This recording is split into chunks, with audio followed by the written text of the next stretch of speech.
ஓம் சைராம், ஜெய் சைராம். என் அன்பின் பிரியமே, யார் உனக்கு துன்பத்தை கொடுத்தார்களோ அவர்கள் இன்றைக்கு நிச்சயம் நன்றாக இருப்பதை போன்ற தோற்றம் உனக்கு தெரியும். கெட்டதை செய்கின்ற அனைவரும் நன்றாக இருக்கிறார்கள். நல்லதையே செய்கிற நான் கஷ்டப்படுகிறேன் என எரிச்சலோ கவலையோ படாதே. அவர்கள் காலையில் பூத்து மாலையில் வாடும் பூவை போன்றவர்கள். இப்போதுள்ள மேன்மையிலிருந்து விரைந்து கீழே தள்ளப்படுவார்கள். ஆனால் நீயோ விருட்சத்தை போன்றவர். நீ ஆள வேரூன்றி நிற்பாய்.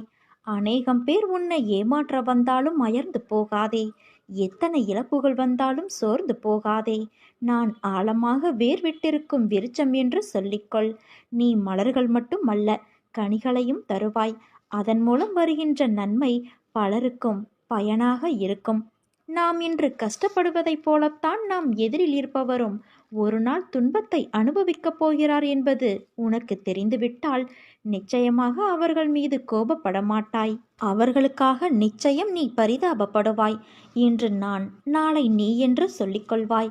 உனக்கு தவறு இழைத்தவரை பார்க்கும்போது இவரும் தண்டனைக்கு தயாராகிறார் என்பதை தெளிவாக தெரிந்து அவருக்காக பரிதாபப்படு.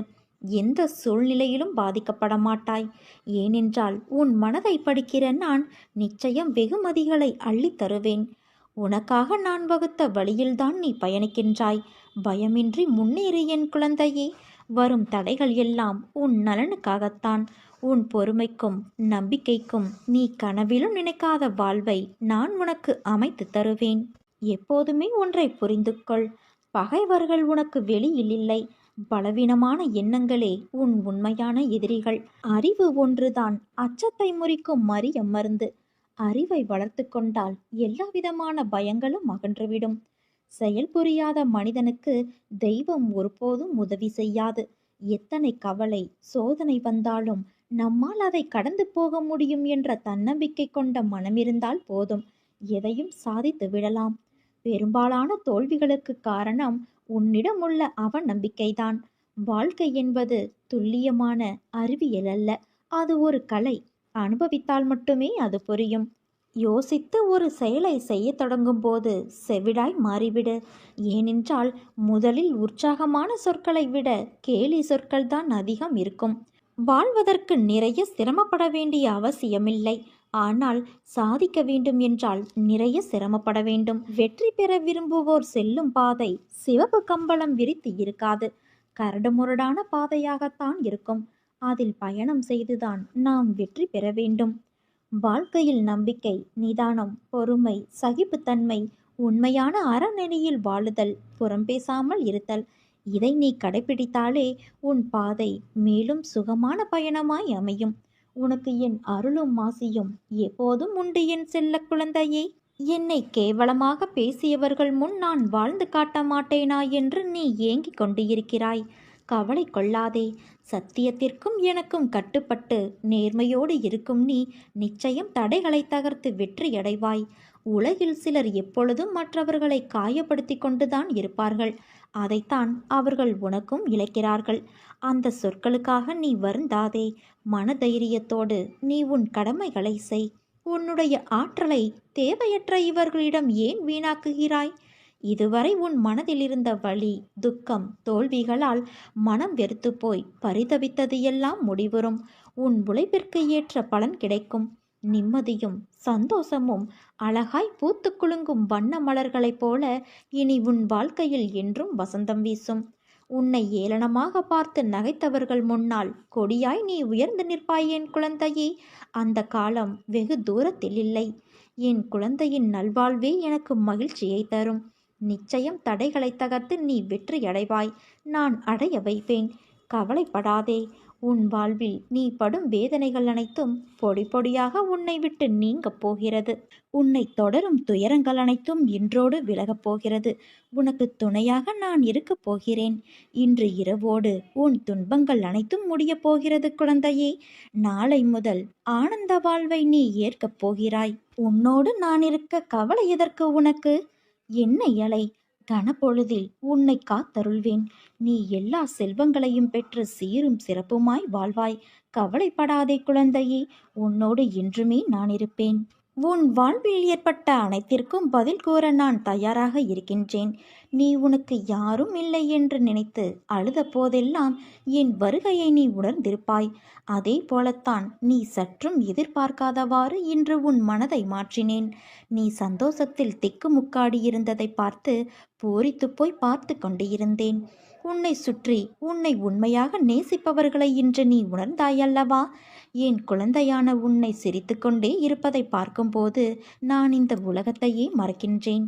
உன் மனதில் இருந்த அனைத்து எதிர்மறையான எண்ணங்களும் மறைந்து போகும் நேரம் வந்து விட்டது. நீ பயப்படாதே. வார்த்தைகளில் எப்படி என் தந்தைக்கு நன்றி சொல்வது என்று உன் பரவசமான மனநிலை, உன் அன்பு என்னை ஆச்சரியப்படுத்துகிறது.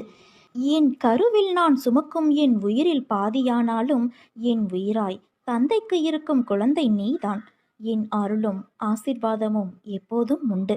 நீ நன்றாக வாழ்வாய். உன் அம்மாவாகவும் அப்பாவாகவும் இருந்து என்றும் உன்னை அரவணைப்பேன் என் குழந்தையே. யார் உனக்கு துரோகம் செய்திருந்தாலும் மன்னித்து விடு, மறந்து விடு. உன் நல்ல குணத்திற்கு எந்த குறையும் வராமல் நான் பார்த்து கொள்கிறேன். கடந்த மாதத்தில் பின்தங்கியிருந்த உன் வாழ்க்கை இப்போது முன்னேற்றம் பெறப்போகிறது. காத்திருப்புக்கு கைமேல் பலன் கிடைக்கப் போகிறது. இன்றிலிருந்து ஒரு மாதத்திற்குள் நல்ல மகிழ்ச்சியான நிகழ்வுகள் உன் வாழ்வில் நிகழும். நேர்மறை எண்ணத்தோடு வாழ்வை நடத்து. நடக்க வேண்டிய நிகழ்வுகள் தானாக நிகழும். தடைகள் அகலும். புது வழிகள் பிறக்கும். உடனே இந்த பதிவினை நீ 9 பேருக்கு பகிர்ந்துவிடு. சற்று நேரத்தில் சந்தோஷமான செய்தி உன்னை தேடி வரும். உன் மனம் எப்போதும் இறந்த காலம் அல்லது எதிர்காலம் பற்றியே சிந்தித்து கொண்டு இருக்கிறது. அதனால்தான் உன்னால் நிகழ்காலத்தில் நிம்மதியாக வாழ முடியவில்லை. வாழ்தல் என்பதே இந்த நொடியில் நீ செய்திடும் செயலை பொறுத்தே உள்ளது.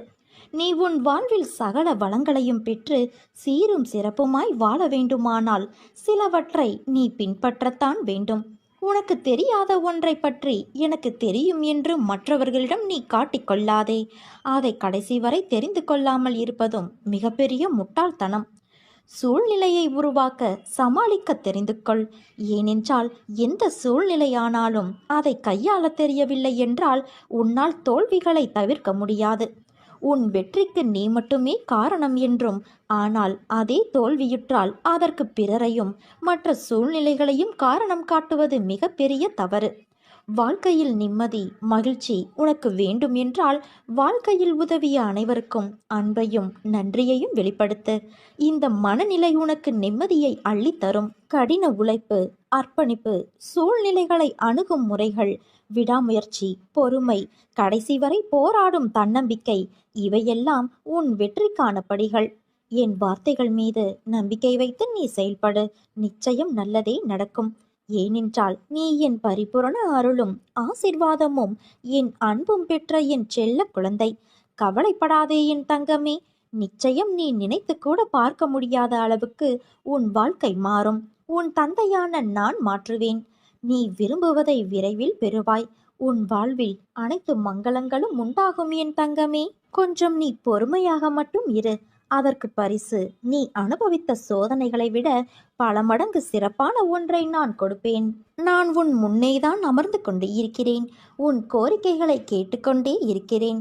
ஆனால் நீயோ, அப்பா எனக்கு நிம்மதி இல்லை, சரியாக சாப்பிட முடியவில்லை, கழுத்தை நெரிக்கும் கடன்கள், எனக்கு நிறைய பணம் வேண்டும், நீங்கள்தான் கிடைக்க வழி செய்ய வேண்டும், சொல்லுங்கள் அப்பா, இது உன் கோரிக்கைகள் அல்லவா? உனக்கு செய்யாமல் உன் தந்தையான நான் வேறு யாருக்கு செய்ய போகிறேன்?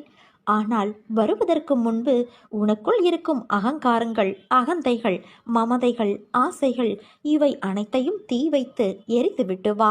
அஞ்ஞானத்தால் கட்டப்பட்டு தவித்து கொண்டு இருக்கிறாய்.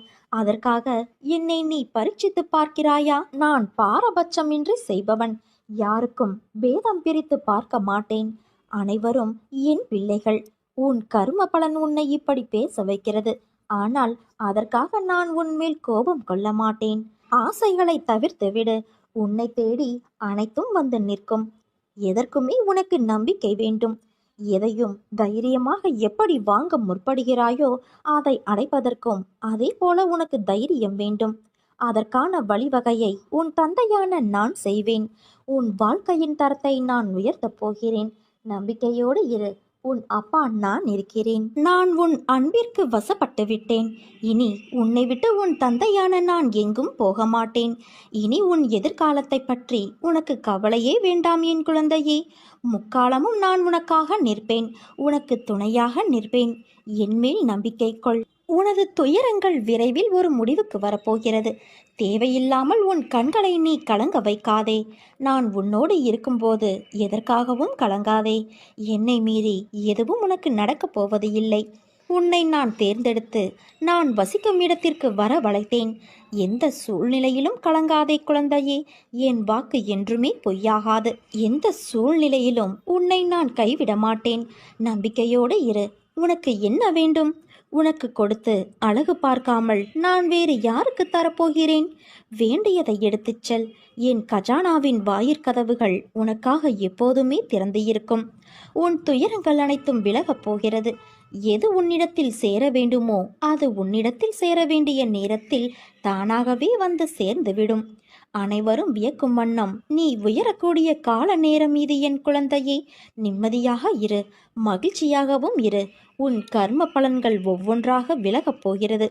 வாழ்க்கையில் பெயர், புகழ், பெரும் செல்வந்தர்களின் மத்தியில் நீயும் பெரும் செல்வந்தராக திகழப் போகிறாய். மற்றவர் மத்தியில் நீ உயரப் போகின்றாய். உன்னை இன்று வழி நடத்தி செல்லும் ஆசான் நான். சோதனைகள் என்பது எல்லோருக்கும் வரும். அதிலிருந்து யாரும் தப்பிக்க முடியாது. ஆனால் நான் என் பக்தரை அந்த சோதனையான நேரத்திலும் மிக சுலபமாக காப்பாற்றி விடுவேன். எப்படி என்றால், தேர்வு கடினமாக இருக்கிறது, கேள்வி எதுவும் தெரியவில்லை என தவிக்கும் மாணவரிடம் புத்தகத்தை தந்து கேள்விக்கான பதிலையும் எடுத்து கொடுத்து எழுதச் சொன்னால் எப்படி இருக்குமோ அப்படித்தான் என் செயலும் இருக்கும். எல்லா கஷ்டமும் ஒரு நாள் முடிந்துவிடும் என்பதால் எந்த சூழலிலும் தவறான வழிக்கு போகக்கூடாது. இதை நான் விரும்புவது இல்லை. நேர்வழியில் போ. அங்கே நான் நிறைய வைத்துக்கொண்டு உனக்காக காத்திருப்பேன் என்பது அனுபவ உண்மை. உன்னுடைய கண்ணீரும் நேர்மையும் என்றும் வீண் போகாது என் குழந்தையே. உன் கண்ணீருக்கான பலன் நிச்சயம் உன்னை வந்து சேரும். நேர்மையை மட்டும் நீ ஒருபோதும் விட்டுவிடாதே. ஆனால் அவ்வப்போது மனதில் காரணமற்ற பாரம் ஏறிக்கொள்கிறது. மனம் கடந்த கால பிரச்சனைகளில் சிக்கிக்கொள்ளும் போது இயல்பாகவே அனுபவிக்க வேண்டிய சந்தோஷங்களை இழந்து விடுகிறது.